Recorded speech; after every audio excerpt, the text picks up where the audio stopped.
Fövqəladə Hallar Nazirliyinin Dövlət Yanğın Nəzarəti Xidməti səlahiyyətləri daxilində ölkə ərazisində yanğın təhlükəsizliyinin təmin edilməsi məqsədi ilə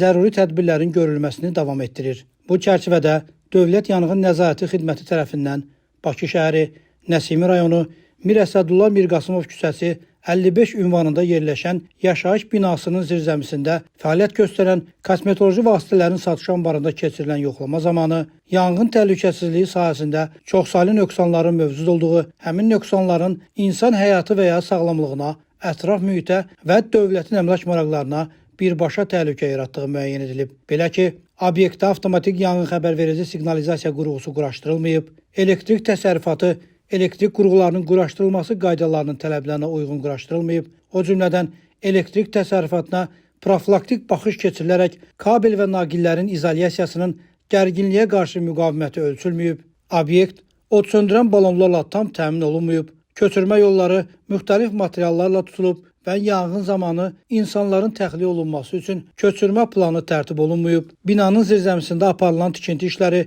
Dövlət Yanğın Nəzarəti Xidməti ilə razılaşdırılmayıb, obyektdə tikinti norma və qaydalarının tələblərinə zidd olaraq yaşayış binasının zirzəmi sahəsində yanğın təhlükəli malların satışı məqsədi ilə anbar yerləşdirilib, obyektdə əmrlə yanğına qarşı rejim müəyyənləşdirilməyib, obyektin fəaliyyəti Dövlət Yanğın Nəzarəti Xidməti ilə razılaşdırılmayıb. Beləliklə, mövcud vəziyyət onu göstərir ki, obyektin istismarının davam etdirilməsi nəticəsində orada hər an baş verə biləcək yanğın qısa müddətdə genişlənərək faciəni qaçılmaz edəcək. Qeyd olunanları nəzərə alaraq, yanğın təhlükəsizliyi norma və qaydalarının tələblərinin kobud pozulması faktları aşkar edilmiş Bakı şəhəri, Nəsimi rayonu, Mir Əsədullah Mirqasımov küçəsi 55 ünvanında yerləşən yaşayış binasının zirzəmisində fəaliyyət göstərən kosmetoloji vasitələrin satış anbarındakı yanğın təhlükəli mallar daşınıb kənarlaşdırılmaqla binanın təhlükəsizliyi təmin edilib və yol verilmiş nöqsanlara görə obyektin fəaliyyətinin dayandırılması barədə qərar qəbul olunaraq bir nüsxəsi obyektin nümayəndəsinə təqdim edilib.